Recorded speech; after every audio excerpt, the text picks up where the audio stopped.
Sejam bem-vindos ao W2Cast, um podcast da indústria química.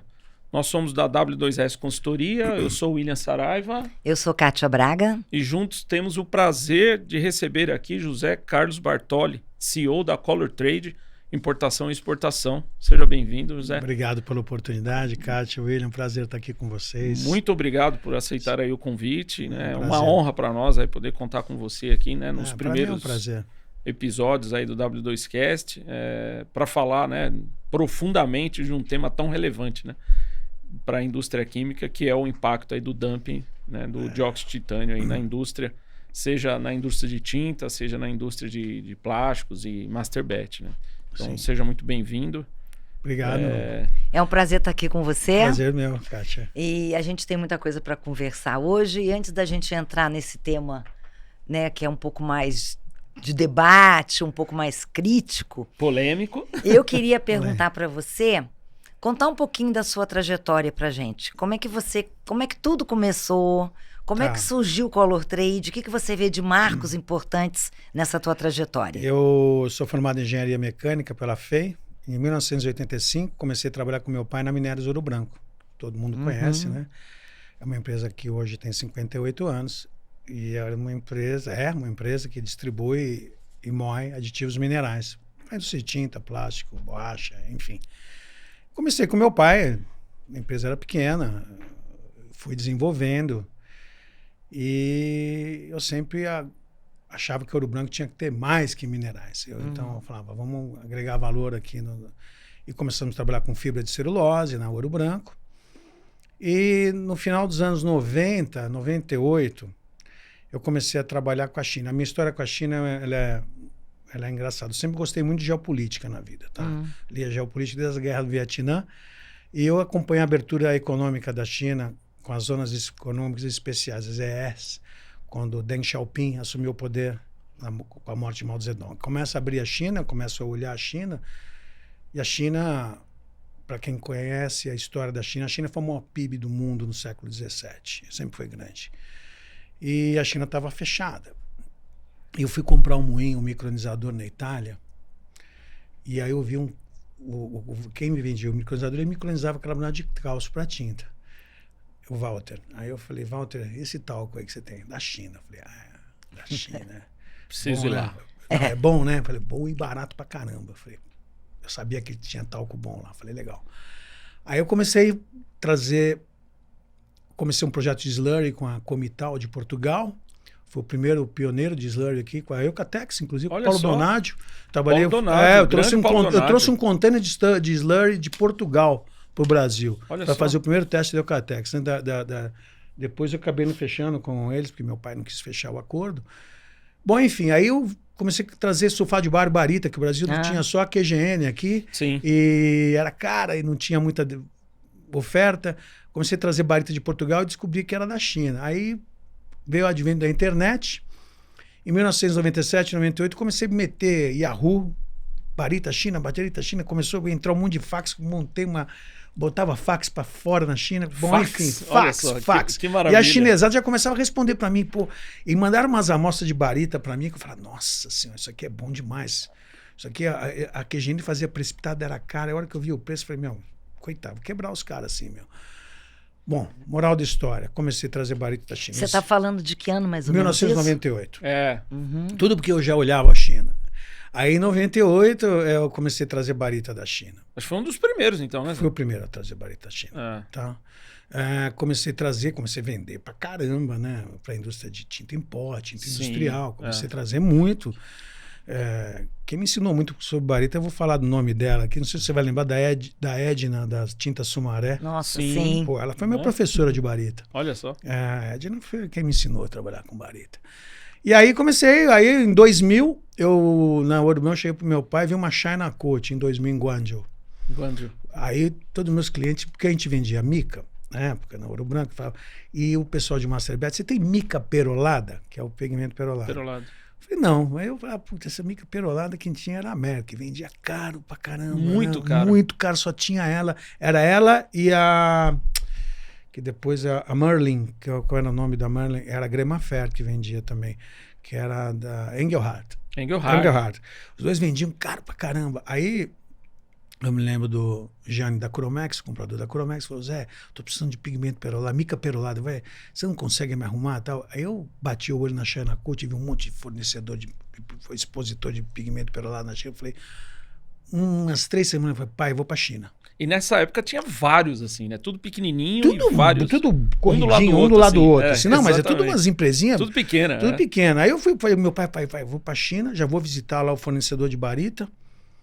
Pô, aí peguei um voo, fui pra China, fui parar na Mongólia. 10, 15 graus negativo, tudo escuro. Não era essa China de hoje, essa China que você já essa viu. China, Nada disso, era outra China. Aí eu fui parar na China e...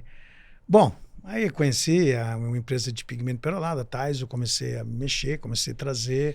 Aí o resto é história. Eu comecei a trazer, trouxe pigmento perolado. Aí em 2002 comecei com o dióxido de titânio, que aqui só tinha a... Então, antiga Tibras. A Tibras, né? Que naquela época já acho que era Millennium. Já era Millennium naquela época. Cota, aquelas coisas de titânio, você sabe como é que funcionava, né? Cota, preço lá em cima, os negros loucos para cair fora. Aí eu comecei a trazer, só que o produto chinês não era tão bom, né? Não. Ainda era um produto ainda que tinha muito problema de dispersão, mais amarelado. Bom, fui parar até na Ucrânia buscar titânio, tá? Que teve a sua fase, né? Tive. Fui na Ucrânia, conheci Kiev, fui pra Ucrânia, fui atrás. Aí, bom, comecei a trazer caulim calcinado, comecei a desenvolver titânio, aí começou a minha história em dióxido de titânio, em 2002, com a Blue Star. Em 2006, a atual CHT, que era o Wuxi Haopu, começa a planta de titânio, fecha uma parceria com eles, vendiam 0 quilo aqui no Brasil. E eu começo a trazer titânio. Bom, aí o resto é história. Comecei, eles melhoraram. Aí vai desenvolvendo, vai desenvolvendo, consegui grandes clientes, comecei a melhorar, eles começaram a desenvolver produto. O chinês é muito dedicado ao estudo, ao desenvolvimento, ao trabalho, à disciplina. Eles têm planejamento, é diferente daqui. E a velocidade com que as coisas acontecem lá. Fomenta, o governo fomenta, você entendeu? Eles reinvestem. É verdade. Quer dizer que você o primeiro marco foi de ser desbravador, né? Desbravador. Meu pai me chamava de Marco Polo, né? Ele chamava, lá vai o Marco Polo pra China todo ano. Eu ia, era longe pra caramba, ainda é longe, mas não era essa comunicação que tem hoje com o WhatsApp, o WeChat. Era totalmente diferente. Você tinha que fazer ligação à noite. É uma loucura. Pô, era uma loucura.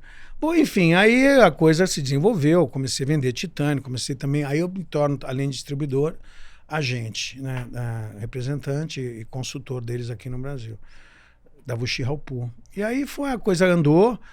Eu vou resumir um pouquinho para não ficar tão longo mais. Em 2014, eu já estava com grandes contas, né? Meu pai estava administrando Ouro Branco do jeito que eu não queria. Eu tinha muito conflito com meu pai. Seu pai é vivo ainda, né? Não, ele morreu em 18. É um grande cara, me ensinou, meu mestre, professor. Que legal. Não só de trabalho, de vida, de educação e tudo mais. E aí, em 2014, eu falei, pai, meu pai estava bagunçando muito a minha vida lá. Eu falei, pai, tô fora, vou sair fora. Eu vou montar. Eu tinha a Color Trade já montadinha, só não estava operando. Aí chamei o Evandro Lobo, meu sócio, meu irmão de vida, corintiano, por isso que eu sou também. Sim. Meu irmão de vida. E eu chamei ele dizer, eu falei, Zé, eu vou sair fora com um assunto de pigmento perolado e dióxido de titânio. Quer montar a Color Trade comigo? Pô, montamos a Color Trade em 2014. Então ela já vem com a bagagem toda da história da Ouro Branco, todo o expertise de distribuição de China. Sim. Que essa é a grande bagagem que eu tenho de conhecimento. Conhecimento é tudo na vida, né? Sim. Quem tem conhecimento é o maior ativo que nós temos, né? Isso aí. E aí a coisa começou a se desenvolver. Aí começamos em 2017 com a Rianlon, com UV Absorbers, antioxidantes, né, que são os anti-aging. Depois veio com a Alessente, com a Runtai, e aí começa a ver, aí até combinar com essa história de dump, mas a gente recentemente abriu um departamento de aditivo para lubrificante, que é um seu Mercadão também. Gigante. Maravilhoso, um outro perfil de trabalho. Sem dúvida. E agora também um personal care. Então a Color Trade vem se desenvolvendo, já que ela começou com a bagagem da Ouro Branco. Eu contei muito da Ouro Branco aqui, porque a grande... O milestone é o precursor de toda a história. A Ouro Branco, a Color Trade nasce dentro da Ouro Branco. Ela era um departamento. E aí eu pude fazer da Color Trade aquilo que... Botei minha marca, a forma como eu penso. Sim, a sua gestão. Aí meu pai faleceu em 18... E eu retornei a Ouro Branco, porque eu nunca deixei Ouro Branco, eu virei conselheiro. Você disse, meu pai, eu fico aqui, vou embora, eu te ajudo aqui, não vou brigar com você. Ele não gostou, mas aceitou. E quando ele faleceu, eu voltei para Ouro Branco. A Ouro Branco, aí eu profissionalizei, botei um CEO, que hoje é meu sócio. Aí depois no inventário tudo saiu a família, e hoje a Ouro Branco também está voando, está... Legal. Resolvida, tudo administrativamente, tudo, as duas empresas estão... Então essa é a minha história, é um pouquinho longa, porque são 41 anos de mercado. Pois não, 5 minutos não ia dar para falar, né? Você conseguiu resumir bem. Não, eu não resumi, mas eu acho que foi claro. Como você vê o papel assim, da Color Trade hoje no mercado brasileiro? Assim? Você acha, William, você definiria a Color Trade hoje? Eu penso assim, uma empresa, ela tem um papel, obviamente... de empreendedorismo, mas um papel social e um papel de progresso para a sociedade. Concordo. Eu sempre pensei que uma empresa ela representa muito mais do que fazer grana, que é o objetivo principal, esse é fazer o dinheiro. Você investe aqui para ter retorno. Mas eu acho que o meu compromisso como empresário com o Brasil é trazer inovação, trazer sustentabilidade, trazer conhecimento. E eu pude fazer isso trazendo conhecimento de fora. Eu trouxe conhecimento de uma sociedade milenar para o país. Verdade. Eu trouxe muita tecnologia para o país. Eu trouxe muito produto bom. Eu propaguei esse conhecimento. Muita gente que hoje... as empresas. Ajudei. E elas me ajudaram. Ganhei, tive resultado financeiro. Mas eu acho que o papel da Color Trade é trazer conhecimento. Eu não estou só distribuindo, vou vender um pigmento, vender um aditivo. Eu estou vendendo conhecimento, estou vendendo suporte logístico, estou vendendo 41 anos de experiência. Sim. Até porque não é simples, né? Eu tive na China em 2010, a primeira vez que eu fui, vou até hoje, mas não é fácil. Antes era muito mais difícil. Muito né? Porque ninguém falava o inglês, né? Você tinha dificuldade. Uma barreira cultural tinha uma barreira cultural gigante, né? Não, mas a barreira cultural é engraçado. Eu nunca encarei a barreira cultural. A dificuldade de comunicação, sim. Eu tinha cidades que eu ia, eu não ia só para Xangai. Porque Xangai é fácil. Eu ia lá para o interior, lá porque todas as empresas com que eu trabalhei na vida, eu ia visitar. Sim. Eu quero ver. Eu vou lá na planta, ver é meu nome que está em jogo. Eu quero ver o que eu tenho para ofertar. E nessa época tinha muita empresa pequenininha. Muita, né? Mas aí já começaram. A velocidade de crescimento foi enorme. Enorme, foi muito rápida. O que eles fizeram em 20, anos, 30 anos, a gente não vai fazer em 200 aqui, esquece. Concordo. Infelizmente não é uma tem, realidade. Não tem condições. Então tinha essa barreira da comunicação, mas eu sempre achei que o grande lance, acho até hoje, que o grande lance de você fazer um bom negócio, com quem quer que seja, até dentro do seu próprio país, é entender culturalmente o outro lado da mesa. E tá aberto, né? Tá aberto. Então eu absorvi muito e eu comecei a entender a forma deles pensarem, como abordar um negócio, como ganhar confiança, porque o asiático ele é mais retraído, desconfiado. E eu, graças a Deus, tenho grandes amigos lá, fiz grandes amigos. Eu gosto de uma confiança e prestígio absoluto por lá, em função de eu ter me comportar dessa forma, de entender, de respeitar, não querer impor a minha cultura, a minha forma de trabalhar. Eles perceberam a sua seriedade, né? Seriedade e receptividade, né? Interesse, abertura, né? O interesse na cultura, na forma deles trabalharem. Então, acho que o papel da Color Trade também é um pouco cultural até, né? Quantos chineses eu não te apresentei, né? Que você falou, você traz aqui a Kimi para participar aqui. Exato. Eu aproximei a China do Brasil, eu aproximei muita tecnologia, muita cultura. E eles são muito simpáticos, assim. Eu gosto de lidar com os chineses porque eles são alegres, né? Eles são que nem a gente. O chinês é que nem o brasileiro, é festeiro, bagunceiro, gosta de jantar, gosta de beber, gosta de dar risada. Isso aí, exatamente. E são muito sérios, né? E são sérios, não é? E o brasileiro, em linha geral, o brasileiro é assim, brincalhão, mas a gente não pode tomar o Brasil pelo que está acontecendo no país hoje. A grande maioria é de gente boa aqui. Exatamente. Eu ainda acredito no Brasil. Deixa eu te perguntar uma coisa. Muita gente fala, né, de negócio de trading, de importação. O que você acha que se você falasse assim, 2 ou 3 coisas que você acha que são relevantes, que estão por trás desse negócio.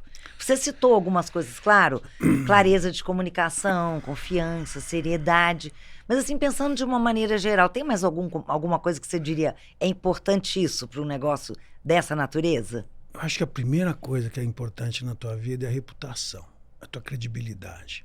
Isso é construído com seriedade, com trabalho honesto e sério. E ao longo do Isso tempo, não eu é da noite nunca pro dia, troquei né? na minha vida.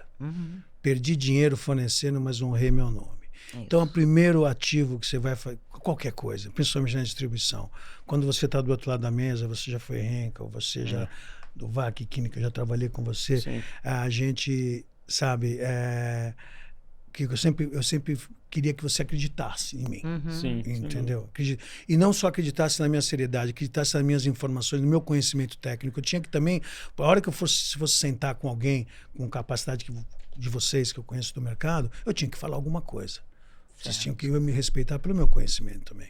Então, acho que, não obstante o produto, que é muito difícil você desenvolver, encontrar um fornecedor, estabelecer aquela qualidade definida, responsabilidades pro lado de lá, sabe, costurar tudo arrumadinho, para que eu possa chegar para você e falar, olha, vou te vender essa xícara aqui, você não se preocupa, a responsabilidade é minha. Você falou uma palavra que é importante, que resume isso. Cuidar da tua reputação, Exatamente. construir e mantê-la. Eu acho que esse é o grande segredo da minha carreira, inclusive, não só na distribuição. Bacana. Inclusive porque o mercado costuma olhar muito para preço, né? É preço a todo momento, né? Esse é o tema, né? Você sabe que, principalmente em commodity, que às vezes te trocam por $20 por tonelada, $30. Eu sempre falei, ontem eu estava conversando com um amigo nosso, que não vou falar o nome, mas nós estávamos conversando semana passada, eu falei, olha, eu não estou aqui para fazer uma venda com $20 ou $30 mais barato para você. Quando eu fizer uma venda para você, eu vou te dar inteligência de mercado, eu vou dizer até a hora que você não tem que comprar.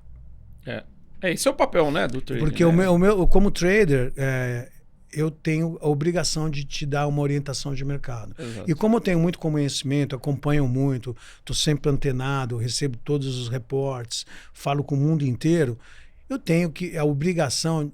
Eu já sempre falei, o meu negócio com você não vai ser a venda de um lote, vai ser o quanto você vai ganhar o ano inteiro comigo na operação. Aí você faz um balanço. Uma visão não tão de curto e imediatista, Imediatista. Né? De curto prazo, uma visão então, assim, a questão do preço está envolvida, mesmo. Uma questão de performance, eu trazer uma solução nova, porque às vezes o cara fica aí fala assim abertamente, às vezes você tem um cliente que fica ali brigando por 20 e 30, você fala, eu nem vou apresentar esse produto para ele, porque ele não valoriza meu trabalho. Falando assim abertamente, sabe? Dá até desânimo. Ele vai pro fim da fila. Aí quem perde é ele, né? Não sou eu. Então, assim, na questão de commodity, nós vamos falar muito de dióxido de titânio aqui, é um problema a questão de preço, mas aquele que enxerga o macro da coisa ganha dinheiro. É porque eu acho que essa busca incansável, que eu acho que faz todo sentido, porque a gente precisa trazer resultado para as companhias, mas essa busca somente por preço, né? Você deixa de identificar grandes oportunidades, né? Esse é o tema que eu falei. Você tem que valorizar o outro lado. Eu acho assim, minha formação de negócio é que o negócio tem que ser bom para os dois lados para ele ter sustentabilidade. Exatamente. Quando vira guerra de preço, esse negócio não se sustenta, de alguma forma. Você perde a oportunidade ou perde valor na relação, entendeu? Então, assim, quando eu sentar e fizer, olha, vou te vender determinado produto, tem que estar bom para você, porque eu quero que você venda mais, para eu vender mais, e tem que estar bom para mim, porque eu preciso ganhar também. Exatamente. Então, assim, essa visão só de preço é uma visão, eu digo até antiquada, né? Uma visão obtusa. Quem valoriza o conhecimento técnico, e aí que eu acho que agrega valor, né? Essa questão do conhecimento técnico, do conhecimento de mercado, que agrega valor no teu... Mas eu sinceramente acredito, Zé, que o Brasil ele vem mudando nesse aspecto, né? Do ponto de vista do nosso segmento de tintas e vernizes. A gente passa por uma crise muito forte há 25 anos atrás, um problema de qualidade, né? Sim. Que eu acho que a Abrafat resolveu com o programa setorial. Sim, muito bem. Então, eu acho que isso está resolvido. E hoje as empresas ela está olhando já para um outro ponto, que é a inovação, né? As empresas vêm... Cada vez mais. O que não era possível. 15 anos atrás você não falava de inovação. Né? Então, assim, a questão da qualidade não é mérito, é obrigação.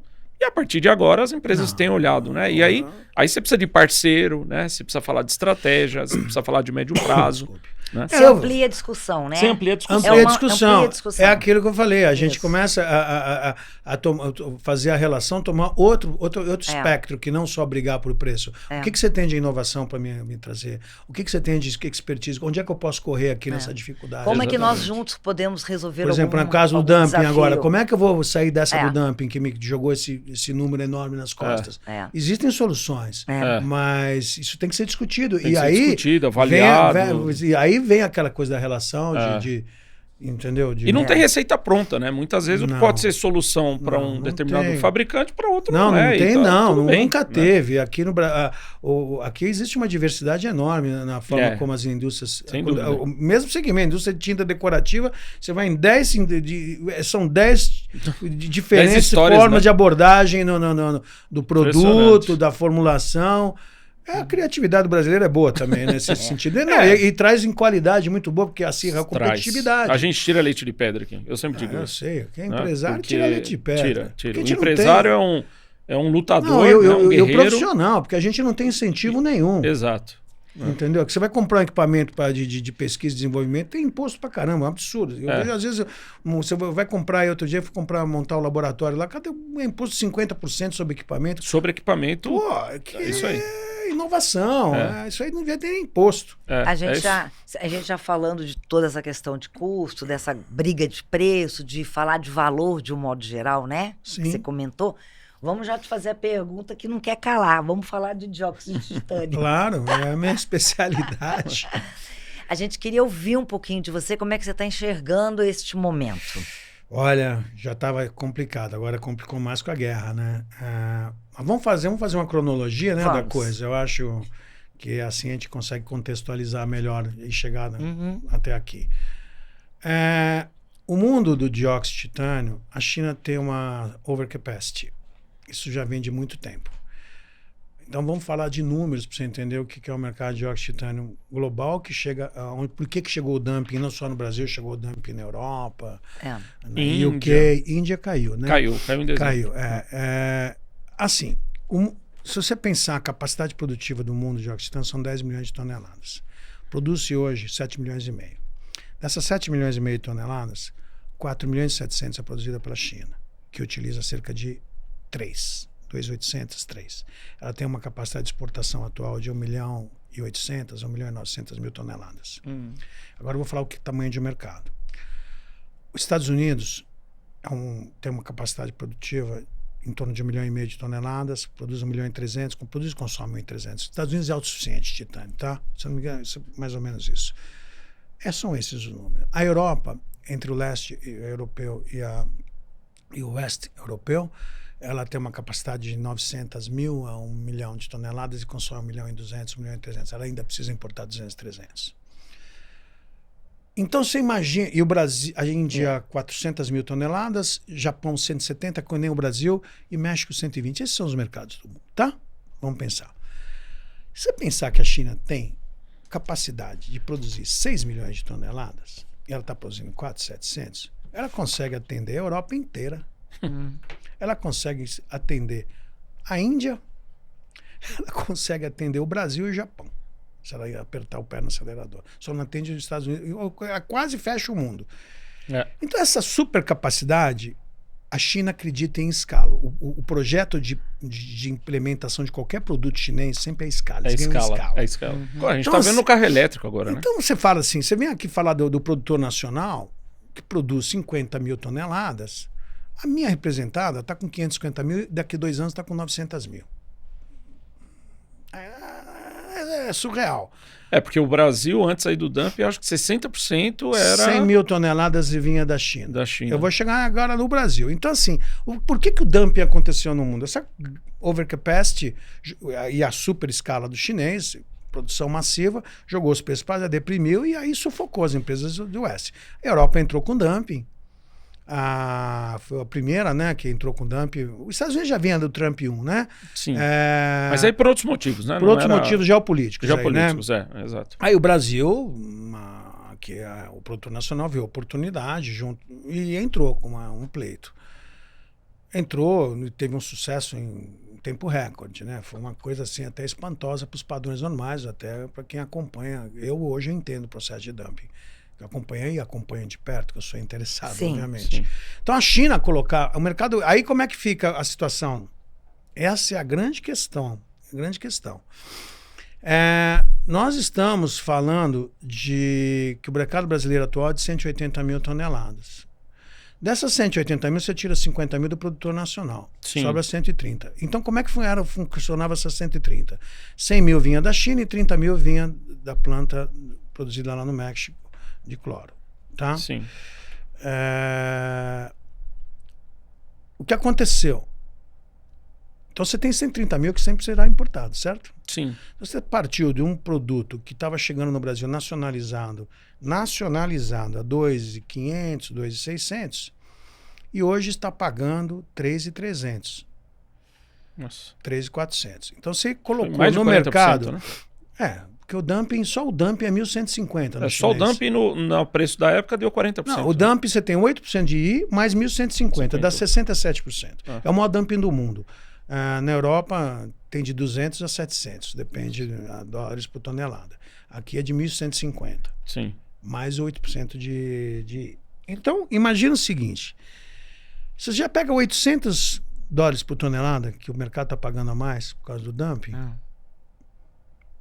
e vou falar para salvar uma empresa menor, Sim. você jogou nesse mercado de tinta inteiro e plástico, 800 dólares por tonelada. Você pega 130 mil toneladas e multiplica por 800, você vai dar 100 milhões de dólares por ano de custo para a indústria brasileira. Em 5 anos que dura o dumping, 500 milhões de dólares. 500 milhões de dólares, você faz uma planta de titânio para 250 mil toneladas por ano. Com esse dumping, daria para, com sobras, construir uma planta de dióxido de titânio no Brasil para suprir o mercado inteiro do Brasil. E sobrar para exportar. Aí eu pergunto, esse negócio é bom para quem? Proteger a indústria nacional? Não é assim que protege a indústria nacional. Protege a indústria nacional reduzindo a carga tributária. Exatamente. Incentivando inovação. Isso. Entendeu? Baixando os custos de investimento. Baixando custos de investimento, juros melhor, compra de equipamento. Não é assim. O Brasil sempre... Esse é um modelo antigo que vem lá do Nacional Desenvolvimentismo dos militares. Que não podia importar carro, que não podia importar computador... Entendeu? Que a gente sofreu anos aí com carro ruim. E agora nós estamos voltando para trás. Eu estou falando de titânio, mas tem uma série de produtos. Sim. Eu vou chegar no Masterbet para você, vou te fazer a conta, você não vai acreditar. Então eu pergunto para você, esses são 500 milhões de dólares, meio bi de dólar de custo para a indústria. É muito dinheiro. E num momento que eu acho que assim, lógico, a gente está aqui para trazer informação, né, para o nosso público, mas a indústria de tinta já vem com margens apertadas, né? Já não é fácil você repassar esse aumento de preço por uma questão de percepção de valor. Mas quem que vai pagar isso aí? Pois é, esse é o ponto, né? Nós não estamos falando só disso, né? Estamos falando de uma série de outras matérias-primas que estão pressionadas. Não, porque o titânio está em tudo. Então, 50% de matéria-prima que tem num galão de tinta é importado. Então aí você tem variação cambial, agora a questão de petróleo, agora a questão das commodities, né? E vem a questão agora, aí contextualizando, que eu não cheguei no final, ainda vem a guerra para piorar. Isso. Aí o que aconteceu? Refinarias foram atacadas no Bahrein, no Catar. Se eu não estou enganado, de 20 a 20 e poucos % do ácido sulfúrico produzido no mundo vem dessas refinarias que estão paradas, foram atacadas e vão demorar para voltar a produzir. Isso impacta a produção direta do ácido do titânio na rota sulfato, que é majoritariamente a China, e muito ainda não tem no Ocidente, ainda tem. Ou seja, sumiu até titânio, o preço já subiu do começo da guerra para cá.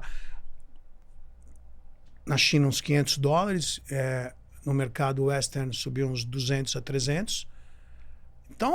A China hoje, acho que está por volta de uns 2.800 aí. 2.700 dólares. 2.700, 800, né? Por aí, a tonelada. FOB Xangai, né? FOB Xangai. Não, a China não chega aqui mais, esquece. Agora nós temos a solução dos híbridos, né? Aí eu posso contar um pouquinho. Não sei se você quer que eu conte agora, mas posso contar. Sim. Que vem aquela solução. Então, quer dizer, contextualizando a coisa... O Brasil está com um patamar enorme de preço, não vai voltar para trás tão cedo, pelo contrário, acho que vai ter que subir mais. Sim. Vai subir mais. Você não terá uma planta nova aqui. Eu não vejo nenhum sinal de que a planta nacional vai investir em expansão, até porque existem questões ambientais envolvidas ali no processo, na localização. Sem dúvida. Entendeu? Ou seja, não protegeu ninguém mais do que o próprio produtor nacional, porque aqui essa conta vai para o consumidor, vai para Minha Casa Minha Vida, vai para a obra de infraestrutura, vai para toda a construção civil. E tem a questão do Masterbet, né? Que além, quando eu falei do dumping do titânio, você pega, por exemplo, o Masterbet. O que é o Masterbet? É a extrusão de dióxido de titânio na concentração de 50% a 75% com resina de polietileno e polipropileno. A resina no Brasil custa agora 50% mais cara do que a resina na China. Porque tem dumping também, antidumping. Dumping agora também pela crise aí da guerra. Pela crise da guerra. Mas então, é 50% mais caro. O dióxido de titânio produzido na China hoje custa 25% mais barato que o produto chinês. Moral da história, para produzir Masterbet, você larga de matéria-prima de 30% para baixo. As indústrias de Masterbet no Brasil agora, elas estão sofrendo concorrência de Masterbet que vindo pronto de fora, da Ásia para cá. Elas vão parar de produzir e vão começar a importar. Os distribuidores, aí pega um distribuidor aí, que nem eu, o cara que está no mercado de plástico vai começar a distribuir Masterbet. É a realidade do mercado. E aí vai diminuindo a indústria, né? E vai desindustrializar. Que já foi 18% do PIB. Quando eu fui no MIDIC em agosto de 2024, porque a petição foi em maio de 24, eu fui no MIDIC, fui com a Abrafat, fui com a minha advogada. Eu falei para eles lá na hora, eu falei, vocês vão meter o dumping, porque eles abriram a reunião dizendo assim para mim, olha, nós vamos abrir, porque eu fui lá mostrar a divergência do dumping, que o pleito era em cima de uma rota de um produto cloro contra o produto sulfato. Então eles pegaram o preço do cloro nos Estados Unidos, que é bem mais caro, para jogar o market price, né? Para fazer a valuation do dumping. Falei, não, primeiro que está errado. Fui lá fazer uma explicação técnica. O cloro é uma coisa, o sulfato é outra. Aí a mulher, a diretora, falou, não, tudo bem, mas você sabe que tudo que vem da China tem dumping. Aí eu já cheguei e falei para minha advogada, falei, esquece, isso aqui já... Esquece, sem dumping não sai. Só vamos diminuir o tamanho do fantasma aqui, você entendeu? E a gente até que segurou um primeiro provisório num patamar alto, mas ainda dava para trabalhar. E eu falei na hora lá, falei, vocês vão exportar emprego para fora. E é o que está acontecendo. Indústrias indo para o Paraguai, não só de tinta, um monte de tudo indo para o Paraguai. Plástico também tem. Plástico, lógico. Tá inviável. O Brasil está inviabilizado o Brasil. Com dumping, com carga tributária. Agora nós vemos a reforma tributária, vem com mais imposto ainda. Então, quer dizer... o Brasil não aprende, é uma coisa inacreditável. E aí eu acho que tem um ponto que as coisas vão acontecendo, né? A gente vive num mundo caótico, né? Essa guerra do Irã já aumentou, pelas apurações que a gente tem aí na empresa, 60% do preço do aço sulfúrico. Se eu não estou enganado, 80, já tem 80. Não é isso? Para cada 4 toneladas de aço sulfúrico, você faz uma de titânio. Então, mais ou menos essa relação. O impacto, né? É por aí. Então, 4 para 1. Mais 3, ou menos 4 para 1. 3, 4 para 1. Exatamente. Então, imagina o impacto que não vai ter o preço do titânio. Quer dizer, não, e o pior, isso não vai... Se a guerra que terminasse hoje, você não ia baixar o preço. Amanhã. Porque as refinarias foram atacadas, elas precisam ser reconstruídas, tem um ramp-up de produção. Eu ouvi, até estava ouvindo outro dia, eu adoro o podcast do William Vac, que é o WW, que eu ouço todo dia, volto a dizer, sempre geopolítica envolvida, eu adoro. Diz que pode levar até 5 anos a reconstrução, o nível de produção anterior à guerra. E essa guerra não sei se terminou também, né? Ninguém tem essa certeza. Dá num cessar-fogo ali que qualquer fagulha... Pode acontecer, o estreito está fechado, o preço do petróleo está lá em cima, o custo energético está enorme. Enorme. O barril de petróleo acima de $100, o beirando $100. Pessoal do agro, a gente atua em agro, o pessoal do agro sofrendo um absurdo. Então você tem guerra, você tem juros altos por causa do problema fiscal do governo, você tem imposto pra caramba. Que, aliás, nossa taxa de juros está maior do que a da Rússia. A Rússia baixou ontem. Com uma guerra. Eles com 14,25. Então, a gente tem uma taxa de juros maior do que a taxa de juros da Rússia. Tempestade perfeita. Isso aí. Tem tudo. Muito pior, eu tenho falado com alguns especialistas, muito pior do que foi na pandemia. Mas não dá nem pra Porque na pandemia estava na ponta o problema. Né? E agora a gente tem um problema de que a pandemia dava para, vamos dizer, religar as máquinas, que estava tudo intacto, as empresas ali. Agora você tem problema estrutural lá no Golfo, entendeu? E não vai ser resolvido do dia para noite. Um cenário muito difícil. Cenário difícil, e sem complexo. perspectiva a curto prazo. Eu não vejo assim, o entendimento. Hoje eu vi lá que o Irã não quer abrir mão de enriquecer urânio, quer que pague pedágio para atravessar navio. Os Estados Unidos não vai aceitar. Os Estados Unidos está deslocando um monte de tropa já para lá novamente, está reabastecendo. Isso aí para dar um start de novo é 2 minutos. Por isso que essa dificuldade da gente prever isso aí no curto prazo, né? Porque a situação ainda está tensa, né? E para nós, que somos os distribuidores, é aquela incerteza. Pô, será que eu estou comprando no teto? Porque depois o preço despenca, você vai junto, né? Inclusive, aconteceu no dumping uma situação que eu acho as coisas que acontecem no Brasil é desonestidade com o empresário. Eu estava em Viena no Congresso Mundial de Dióxido de Titânio, o TiO2 World Summit, que eu participo, né? Eu sempre participo. Eu estava lá, peguei até Covid nesse, eu lembro até, eu estava com Covid. Me falaram, saiu aqui o definitivo. Eu falei, como saiu o definitivo? Eu falei, saiu o definitivo. Aliás, saiu o provisório. Eu falei, como saiu o provisório?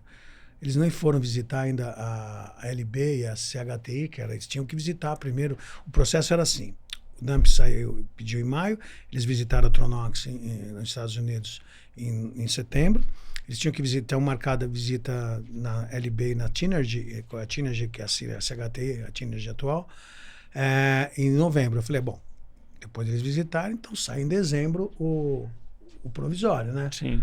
Pô, eles meteram o provisório logo depois da visita. Um monte de gente, cliente meu que estava esperando sair em dezembro, tinha antecipado, cara. Eu, inclusive, comprei bastante. Falei, bom, vou trazer produto para aproveitar, chegar aqui, não pagar dumping, pelo menos ficar abastecido, depois a gente vê como é que vai ficar a história. Pô, eles deram um dumping com carga no mar, gente. Com carga no mar. Muita gente sofreu com isso. Todo mundo. O prejuízo foi enorme. Eu, na Color Trade, perdi um dinheiro considerável, porque o mercado não respondeu ao dumping. Entendeu? Assim, logo de cara. E o que eu acho é que, assim, voltando aí na indústria de tinta, as margens são apertadas. Hoje você tem uma vertente que é o programa de qualidade. Então, a fábrica de tinta ele não pode diminuir. Não. Porque antes, o que você faria naturalmente, né? Você reduziria a qualidade para absorver. Hoje você não pode. Não. Né? Você não consegue repassar o preço. O valor percebido da tinta no Brasil já é baixo quando a gente compara, que é um país que é o 4º maior produtor de volume de tinta no mundo, só que a gente tem basicamente a metade do valor, né? Você pegar o custo por litro, e a gente tem uma dificuldade de vender metro quadrado acabado. Então, o que vai acontecer na ponta? Você não vai repassar, vai cada vez mais, né, segurando as empresas. Rentabilidade. A rentabilidade. Agora você tem essa solução que está sendo muito bem aceita. O Brasil é criativo. É bom. A gente é bom. Porque a dificuldade cria casca. Né? Sobrevivência, né? Então, assim, a gente está com essa situação agora do dióxido de titânio blendado. Porque o dumping reza 80% de concentração em TiO2. Abaixo disso tem zero dumping. O que estão fazendo? Estão blendando carbonato, com caulin, tudo. E o produto vem blendado e você ajusta a formulação aqui. Sim. É o olé que começou. E já está cada vez mais sendo propagado. A indústria já está aprendendo a trabalhar. E falo mais, hein? E depois que aprender a trabalhar com isso, capaz de nem voltar para trás. Daí se vai, não volta. Aí é o seguinte. E tem a questão das indústrias, algumas se transferindo no Paraguai, né? Que é lamentável para nós, né? É verdade. Mas assim, a situação é uma situação de todos que eu já vivi, a mais crítica. Eu fico assustado como isso está pressionando o custo, né, de formulação aí das empresas. E a incerteza. O pior é a incerteza. Exatamente. Porque quando você tem um cenário claro pela frente, você se vira. Mas você não sabe se o passo que você vai dar. Aí é o expertise de cada um, né? Aí que faz na crise que faz valer o conhecimento. Né? A experiência. Porque essa certeza, em momentos de crise, ela sempre é difícil, né? Não, ninguém tem certeza. Mas assim, às vezes o cenário está tão turbulento e tão confuso que todo mundo se movimenta com um pouco mais de cuidado por não saber o que vai acontecer. Exatamente, aí reduz a atividade. Aí você reduz Agora, nesse cenário, né, que eu ia te perguntar um pouco sobre ambiente competitivo, né, e criação de valor. Quer dizer, você já deu um exemplo aí de criação de valor, né? Você vê algumas outras soluções que passam por isso? A criação de valor é sempre o conhecimento. Eu sempre falo muito em conhecimento, porque eu acho que isso é que faz a diferença. Eu acho que inovação, por exemplo, você pega o dióxido de titânio blendado hoje, é uma inovação. Sim. Você entendeu? É uma inovação. Então, por exemplo, eu, no meu caso aqui, especificamente, como eu tenho 41 anos de extender nas costas com Minérios Ouro Branco, eu ajudei a desenhar um produto para eles. Sim, você conhece bem Eu o conheço mercado, como é que conhece, faz, eu sei o que precisa. Eu falei, ó, você põe isso aqui, põe esse produto, esse aqui, esse mineral. Então, assim, o conhecimento, a inovação. E nessa crise em especial é aquilo que eu falei, é a inteligência de mercado. Hoje, isso eu tenho que falar porque é minha grande paixão agora. Eu estou trabalhando com inteligência artificial diariamente. Diariamente. Você tirou daqui. Estou fazendo um curso do IBMEC maravilhoso. Ontem eu tive uma aula de ChatGPT espetacular. Gente, inteligência artificial. Isso é impressionante. Quem não souber trabalhar, vai ficar para trás rapidinho. A gente trabalha 100% então, na empresa. eu estou maravilhado com essa ferramenta. Em termos de assertividade, produtividade, como ela pode te ajustar o plano de trabalho. Ela não vai te responder, você que vai ensinar. Mas otimiza o seu tempo, otimiza. né? Não, e ela tem uma característica que eu adoro. Se você olhar as grandes inovações, elas sempre foram, de uma certa forma, contra a pessoa mais velha e a favor da pessoa mais nova. Sim. Hoje a inteligência artificial é o contrário. Porque você precisa ter conteúdo. Sim. Precisa, mas então, os velhinhos precisam abrir a cabeça também. Mas se o velhinho abrir a cabeça, ele tira muito mais da inteligência artificial do que o novinho. Sim. Porque ele tem conteúdo. Lógico. Então, ele sabe fazer a pergunta. Olha, eu vou dizer para você, eu falo até com orgulho, eu falo, molecada, vocês tomam cuidado, vocês não aprenderem a trabalhar direito, é que vocês vão perder todo o emprego aqui. Isso aí. Vai mudar, porque na verdade, eu vou falar como é que é essa, falando um pouquinho de inteligência artificial. Mas que legal, porque eu tava mesmo para te perguntar. Não, mas isso é minha grande paixão hoje, tá? Eu tô apaixonado por isso, o dia inteiro, eu fico até de noite trabalhando. E é uma ferramenta que eu estou lá mentalizando as duas empresas cada vez mais. Então, ela vai melhorar muito a questão da produtividade. Essas crises, planejamento. Né? Você vai planejar muito melhor. Muito mais assertivo. Muito mais assertivo. Você busca informações de mercado que estão ali que você demoraria. As apresentações você faz rapidamente, sem perder muito tempo. As meninas adoram isso lá na então, empresa. sabe, olha, as inovações, eu li no curso, ouvi... Elas duravam 100 anos. A primeira grande revolução tecnológica foi a Revolução Industrial, os teares na Inglaterra, no final do século XVIII. A segunda demorou 100 anos, veio a energia elétrica com Benjamin Franklin no final do século XIX. Demorou mais 100 anos, a grande inovação foi o computador. Então, você trabalhou com 386, aquele verdinho, né? Comecei nessa cartão, computador. Só que as inovações agora estão diminuindo o período. Porque depois do computador veio a internet. Para mim, a grande revolução do que eu vi na minha geração foi a internet. Aproximou o mundo, derrubou fronteiras, mudou o mundo. E agora a internet, se você pensar, ela começou em 1995. Nós estamos aqui há 40 anos do início da internet, já vem a grande revolução. Não está durando mais 100 anos. Que é a grande revolução, que é a inteligência artificial. Agora... A minha geração, a nossa geração, essa é boa para inovação, porque a gente já viu de tudo. A gente era analógico e digital. Então a gente tem a cabeça bem... Nossa antena é assim, desse tamanho. Por isso que eu acho que é uma inovação que ajuda muito mais a nossa geração do que os novos. Porque os novos não têm conteúdo. Então, né? Dizer, eles não têm conteúdo, né? Então, mas eles não têm o entendimento das inovações, entendeu? Exatamente. Eles pegam a inovação, mas pra gente, como a gente vem com aquela bagagem toda, então, olha, pra mim, eu vou dizer assim, inteligência artificial... vai mudar a forma de trabalhar. Eu acho. Eu vi que vão eliminar 20 milhões de empregos no Brasil e vão criar 24 novos. É isso. A forma de trabalhar. Eu também penso, né, Zé, que não é só assim, vai substituir, vai criar novos empregos, vai eliminar, mas eu acho que vai tornar o mundo muito mais rápido, né? Muito mais ágil, muito mais assertivo, né? E à medida que ela vai aprendendo, né, a inteligência artificial, é uma loucura. E a gente tem a inteligência artificial está no nosso dia a dia, na direção autônoma. Hoje o carro breca sozinho. Exato. Tudo a gente tem inteligência na empresa, a gente tem parceria com uma empresa que desenvolveu um software aqui no Brasil para isso.